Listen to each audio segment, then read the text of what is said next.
నా కలలు చెదిరిపోయేలా ఒక యాక్సిడెంట్ జరిగింది. నా కలలు ముక్కలు ముక్కలైపోయాయి.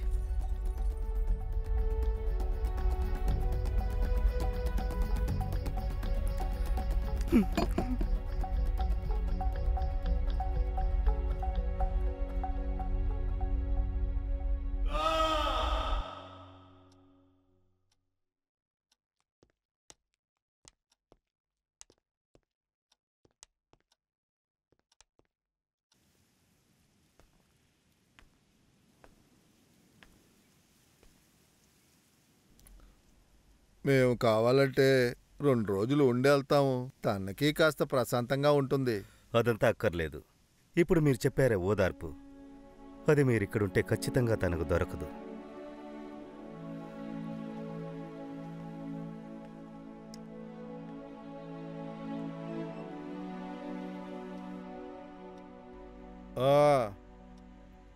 రా పోదాం.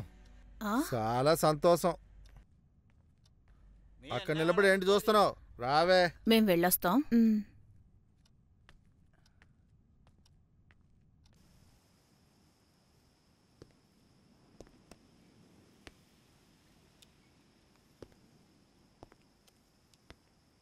నేను 2 టాబ్లెట్స్ ఇచ్చాను. వేరే ఏం లేదు. నిద్రపోకుండా ఉండడమే ప్రాబ్లం. మైండ్ కొంచెం రిలాక్స్ అవ్వని.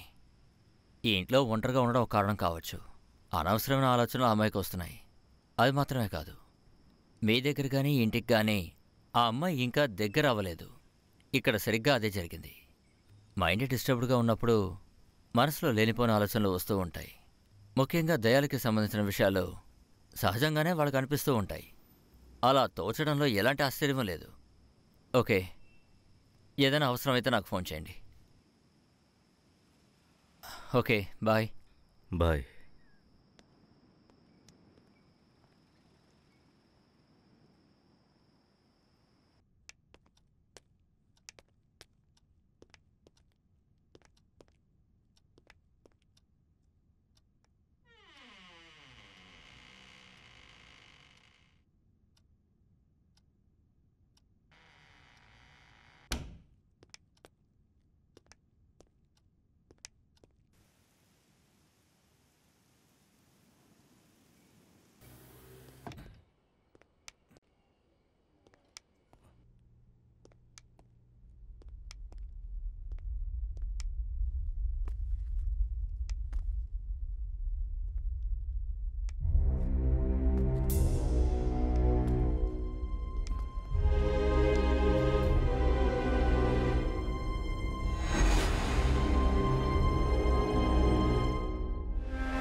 ఏమైంది? ఏమైంది? అసలు ఏం జరిగింది అక్కడ?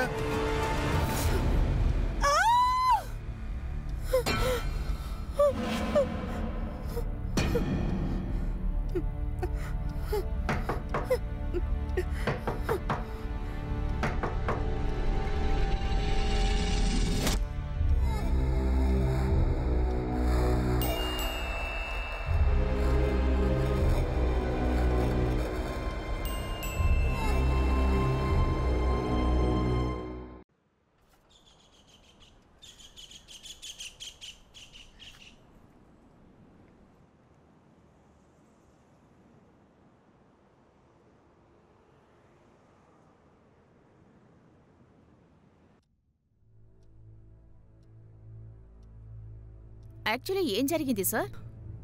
నేను 2 పెగ్గులేసి నా రూముకు నిద్రపోవడానికి వెళ్ళాను. అప్పుడెవరో నా వెనకాలొచ్చి చాలా బలంగా నా తల మీద కొట్టారు. అప్పుడు మీరెక్కడున్నారు? నేను నిద్రపోతూ ఉన్నాను. ఏదో శబ్దం వినిపించింది. వచ్చి చూస్తే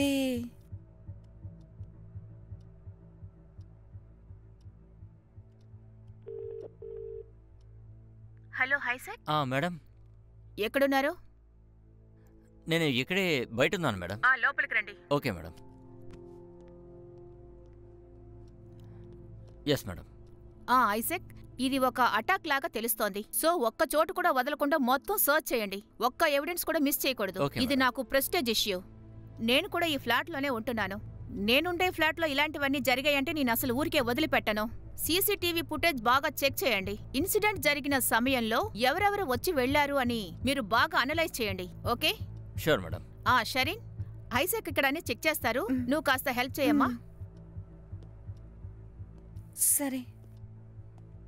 నేను అడుగుతున్నానని తప్పుగా అనుకోకండి. ఈ అమ్మాయి ఎలాంటిది? చూడండి, ఆ అమ్మాయి చాలా అమాయకురాలు. మీరెందుకు ఇలా ఆలోచిస్తున్నారో అర్థం కావట్లేదు. నా విచారణలో తనంత అమాయకురాలు కాదనిపిస్తోంది. She very bold. నా ఊహ లాంటిది. పోలీస్ మైండ్ కదా. Madam, any hope? నేను చెప్తాను. Ma'am, yes, tell me. చెప్తే నమ్ముతారా అని తెలీదు. నీకేదైనా అనిపించిందంటే ఏం మొహమాట పడకుండా అంతా చెప్పు. మ్యామ్, అది ఇక్కడికి వచ్చినప్పటి నుంచి నాకొక నెగటివ్ ఫీల్ ఉంది. ఐ మీన్, దెయ్యం, భూతం, పిచాచి అలాగేదో అనిపిస్తుంది. ఇంతవరకు ఇలాంటి వాటికి నేను భయపడలేదు. కానీ ఇప్పుడేంటో తెలియట్లేదు. Some kind of illusion. నేను దీని గురించి చెప్పేటప్పుడు నన్ను ఒక పిచ్చిదాన్ని చేసేశారు. ఇంతవరకు అంతా ఇల్యూషన్ గానే ఉండింది. కానీ ఇప్పుడు ఆయన మీద జరిగిన ఈ attack. A come on, what a foolishness. ఈ కాలంలో ఇలాంటివి ఎవరైనా నమ్ముతారా? ఓకే, నువ్వు చెప్పేవని నేను నమ్ముతాను. బట్ మీ హస్బెండ్ పైన జరిగిన అటాక్ ఎఫ్ఐఆర్లో నువ్వు చెప్పిన కథని రాయడం కుదురుతుందా చెప్పు? ఇలా చూడు షరీన్, నువ్వు ఈ కంప్లైంట్ ఇవ్వకపోయినా కూడా మేము ఈ కేసుని ఎలాగైనా టేకప్ చేస్తాం. ఎందుకంటే ఫ్లాట్ అసోసియేషన్లో కంప్లైంట్ ఇచ్చారు. ఒకవేళ అటాక్ చేసింది దొంగ అయ్యుంటే రేపు ఇంకొక ఫ్లాట్లో దొంగతనం చేయరని ఏంటి నమ్మకం? అందువల్ల ఇలా నెగటివ్గా ఆలోచించడం మానుకో షరీన్.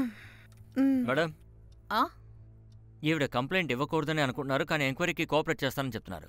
ఓకే, అలా అయితే మనం వెళ్దాం. Okay madam. సార్, నేను చెప్పాను కదా, ఇది అసోసియేషన్కి సంబంధించిన విషయం. నేను కల్పించుకోకుండా ఉండలేను కదా. అది మాత్రమే కాదు, అటాక్ చేయడానికి వచ్చిన వాడు ఈయనే టార్గెట్ చేశాను ఏంటి గ్యారంటీ? ఆ సమయంలో కరెంట్ కూడా రైట్, అదే నేను చెప్పబోతున్నాను. ఈయనకి పక్క ఫ్లాట్లోనే నేను కూడా ఉంటున్నాను. ఒక పోలీస్ ఆఫీసర్కి శత్రువులు ఉన్నారా అని అడగటంలో అర్థం లేదు. సో అదెవరో కనిపెట్టి తీరాలి. ఓకే, బయలుదేరదాం. సరే, నువ్వు రెస్ట్ తీసుకో, నేను బయలుదేరుతాను.